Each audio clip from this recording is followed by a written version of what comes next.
We're back with another episode of Star Trek Lower Decks. If you are new here, spoilers ahead, so take caution if those are not for you. Now, on with my thoughts on Season 3, Episode 8, entitled Crisis Point 2, Paradoxus. This is a sequel of sorts to what many consider to be the best episode of Lower Decks.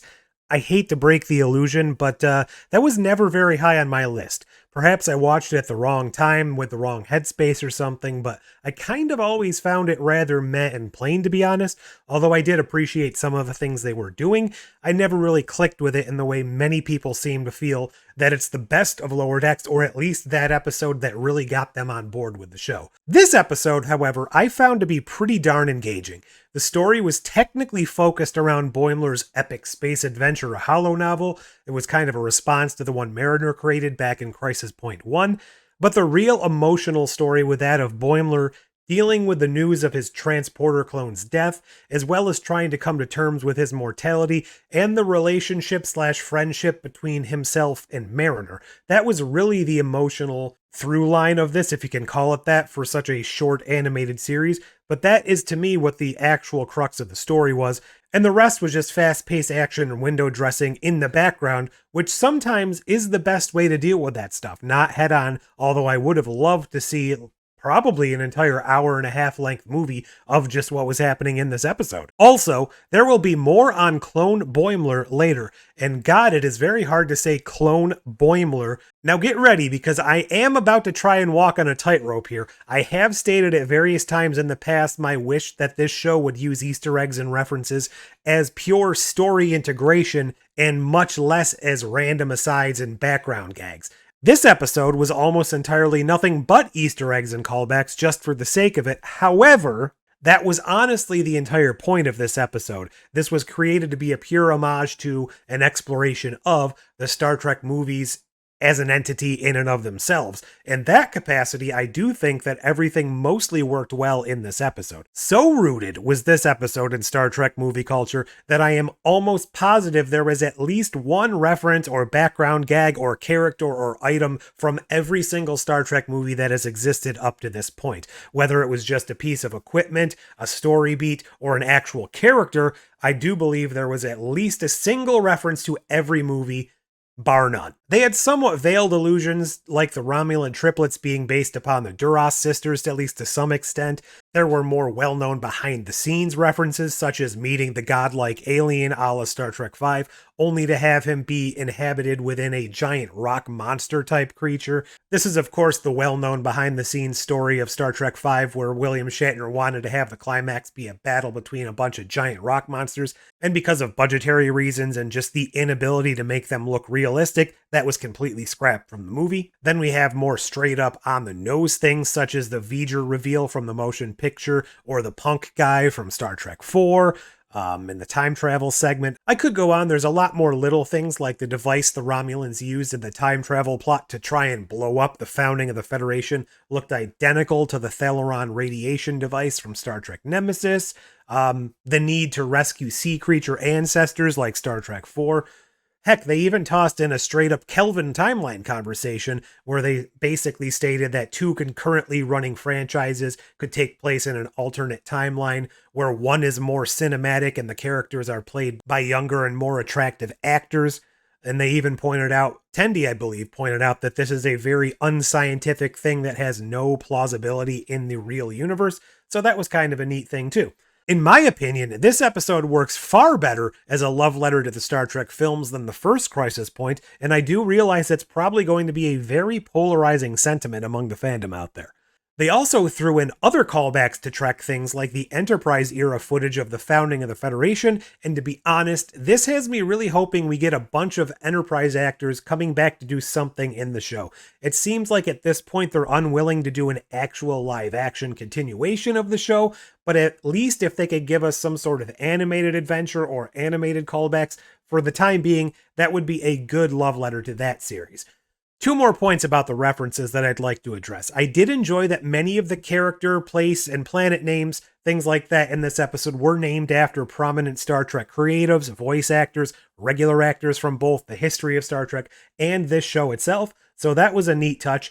And I, of course, need to mention the George in the room. We got a return of a classic Star Trek alum in the form of Captain Sulu, voiced by George Takei himself. Now, this was a misdirect because we were originally supposed to believe this was a return of William Shatner as Kirk.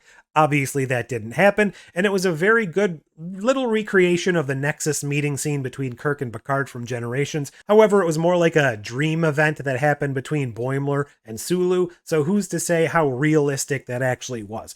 And if you're familiar with my thoughts on Lower Decks, none of this is real to begin with. Now, I do want to address something that I've been feeling for a while now. It seems that New Trek, for lack of a better term, is very unconcerned with honoring the original classic Star Trek, and that is to say, the 60s version of the show in and of itself, and the actors related with that. Sure, they want to play in the world, they do things like recast Kirk and Spock and Pike, and, update the ship and have events set in that time period, but as far as the actual actors, they seem to be kind of avoiding them as much as possible. I understand that's a little iffy because I just mentioned the Sulu thing, but hear me out.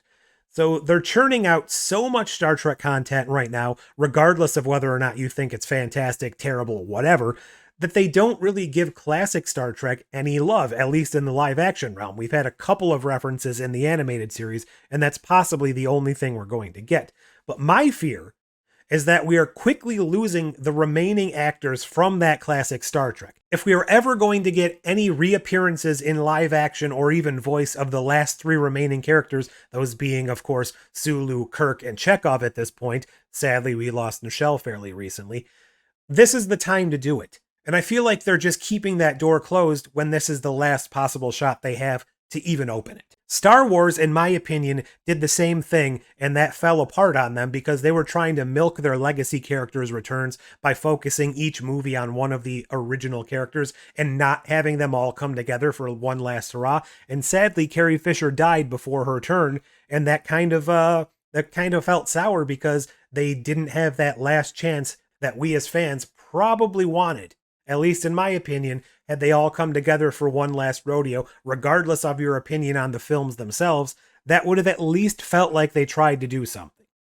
That being said, I also don't want to watch the legacy of these characters be trashed, so if they're not going to do it in any sort of honorable way, then maybe they should leave them out, although it is sad to see the last three remaining characters stay out of the spotlight for one last time. As I mentioned earlier, though, we do need to talk about the Boimler clone death. It turns out that this was a faked death. It was set up by Section 31 behind the scenes, and I am so far beyond sick of Section 31 at this point that I don't even know what to say.